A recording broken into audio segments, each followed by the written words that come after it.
Tu dois absolument regarder cet extrait où Piers Morgan se fait donner une leçon sur l'islam et la charia au Royaume-Uni. Regarde ça. Eh bien, parlons de Tommy Robinson alors, parce que j'ai vu que tu as posté « Je vais aller me tenir aux côtés de Tommy Robinson au rassemblement Unite the Kingdom le 16 mai » et tu as dit que tu étais enthousiaste et fier de le faire. Que sais-tu de Tommy Robinson? Je pense que j'en sais assez, mais pas autant que toi. Je l'ai vu beaucoup changer au fil des années. Je pense que c'est le cas pour nous tous, on évolue et on mûrit. Je sais qu'il l'était, il l'a dit lui-même, il était très voyou quand il était jeune, mais je pense qu'il soulève de sérieuses mises en garde qu'il est important que toute personne raisonnable entende.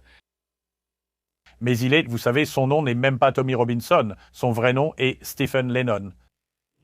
Il a des condamnations pour agression, c'était un hooligan de football, il a pris la tête d'une foule, il a été condamné pour utilisation d'un faux passeport, il a été condamné pour fraude hypothécaire, outrage au tribunal, il a fait des allers-retours en prison pour toutes sortes de choses différentes.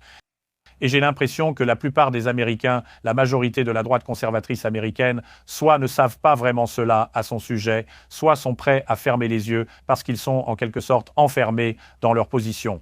Pardonnez-moi si je ne veux pas vous inclure, si vous ne vous reconnaissez pas dans cette description, mais un sentiment grandit. Je l'ai dit hier soir dans l'émission de Hannity, la Grande-Bretagne est envahie par les musulmans submergés. Nous sommes en train de devenir un État islamique, et ainsi de suite. À cela, je réponds, eh bien, actuellement, 5% de notre population est musulmane. Et je vis à Londres, qui est une ville incroyablement multiculturelle, avec plusieurs millions de musulmans qui y vivent. Je ne reconnais tout simplement pas ce portrait de mon pays ou de ma capitale comme étant envahi par les musulmans. Mais c'est ce que Tommy Robinson veut faire croire aux Américains. Et il est tout le temps ici à faire des podcasts et des interviews, à parler du pays comme s'il était envahi, submergé. Il y a bien sûr des questions légitimes sur l'immigration, qu'elle soit légale ou illégale, et je suis tout à fait d'accord avec cela. Je pense aussi, et je l'ai déjà dit, que Robinson a été l'une des voix les plus fortes à dénoncer cette honte absolue des réseaux de viol et d'exploitation. Et il avait raison de le faire. Mais je ne suis pas sûr d'être à l'aise quand même.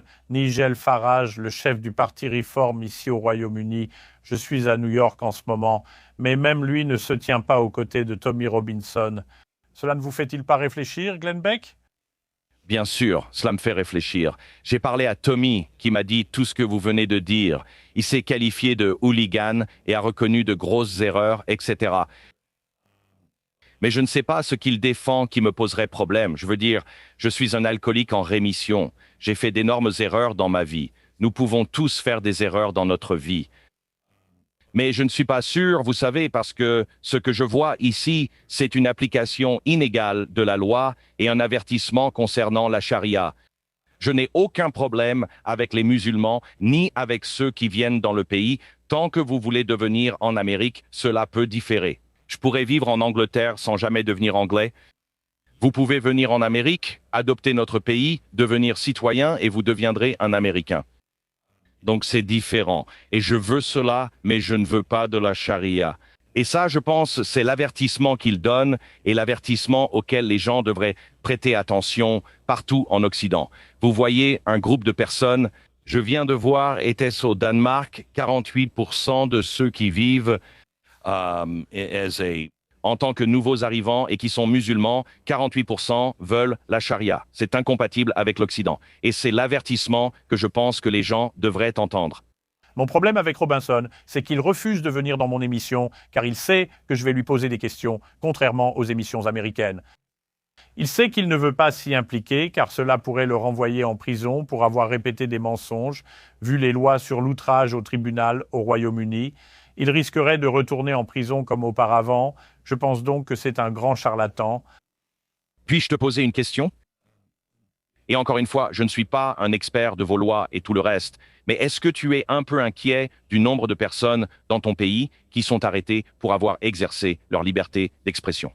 Je veux dire, je crois que c'était 14 000 personnes au cours des 2 dernières années. C'est vraiment très préoccupant ce qui se passe. J'en ai parlé ouvertement. Glenn Beck a eu une réponse très mesurée et a soulevé d'excellents points. Il y a une chose à souligner ici. Piers Morgan a un problème. Il en veut à Tommy Robinson depuis longtemps maintenant. Je ne sais pas si c'est parce qu'il a plus de vues ou quoi que ce soit d'autre, mais il essaye de le discréditer depuis toujours. Au lieu d'essayer de vraiment examiner les problèmes et de parler de ce qu'il y a dans le Coran, de ce qui se passe au Royaume-Uni, du problème de l'immigration, etc., il dit que ce type est le méchant et qu'on ne devrait pas l'écouter. Même s'il a 100% raison sur les problèmes que nous avons, c'est un méchant. On ne peut pas l'écouter. Très bon travail de Glenn Beck pour avoir mis en avant les problèmes de liberté au Royaume-Uni. Vous n'avez pas vraiment de liberté d'expression, ce qui est préoccupant.